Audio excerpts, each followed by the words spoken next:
সৌদির তেলখনিতে সোমবার সকালেও হামলা করেছে ইরান। মধ্যপ্রাচ্যে এই যুদ্ধের কারণে আন্তর্জাতিক বাজারে অপরিশোধিত জ্বালানি তেলের দাম লাফিয়ে লাফিয়ে বাড়ছে।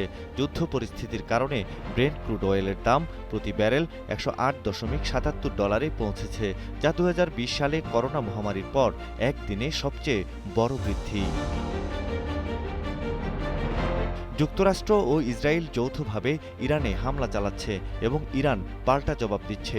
এর ফলে গুরুত্বপূর্ণ হরমুজ প্রণালী দিয়ে জাহাজ চলাচল প্রায় বন্ধ হয়ে যাওয়ায় আন্তর্জাতিক বাজারে জ্বালানি তেলের দাম বেড়েছে, যার নেতিবাচক প্রভাব পড়ছে ফিলিপাইন, বাংলাদেশ সহ বিশ্বের বিভিন্ন দেশে।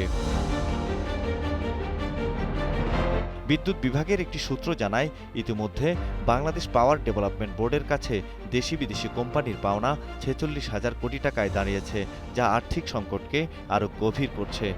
সব মশার বিরুদ্ধে সুরক্ষা দিতে এলো বসুন্ধরা এক্সট্রিম অ্যারোসল, মশার বিরুদ্ধে এক্সট্রিম সুরক্ষা। ইরানে মার্কিন হামলার পর থেকে দাম 28% বেড়েছে, যা এশিয়ার দেশগুলোর অভ্যন্তরীণ বাজারে সরাসরি প্রভাব ফেলছে। বিশ্লেষকরা বলছেন, যদি হরমুজ প্রণালী মার্চের শেষ পর্যন্ত বন্ধ থাকে তাহলে তেলের দাম $150-এরও বেশি উঠতে পারে, যা রেকর্ড স্তরের কাছাকাছি। খাত সংশ্লিষ্ট ব্যক্তিরা বলছেন, বাংলাদেশের জন্য এই পরিস্থিতি আরও কঠিন, কারণ যুদ্ধ দীর্ঘ হলে তিনটি বড় চাপ তৈরি হবে: জ্বালানি আমদানি বিল বৃদ্ধি, ভর্তুকির চাপ এবং মূল্যস্ফীতি। বিদ্যুৎ, জ্বালানি ও খনিজ সম্পদ মন্ত্রী ইকবাল হাসান মাহমুদ টুকু জানিয়েছেন, যুদ্ধ পরিস্থিতি অনিশ্চিত থাকায় জ্বালানি তেলের রেশনিং ব্যবস্থা যুদ্ধ শেষ না হওয়া পর্যন্ত চালু থাকবে।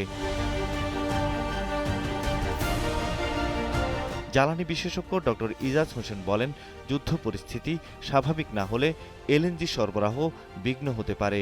তবে 2 সপ্তাহের মধ্যে সংঘাত বন্ধ না হলে সব ধরনের জ্বালানি সরবরাহে বড় সংকট হবে। আন্তর্জাতিক ডেস্ক, কালের কণ্ঠ।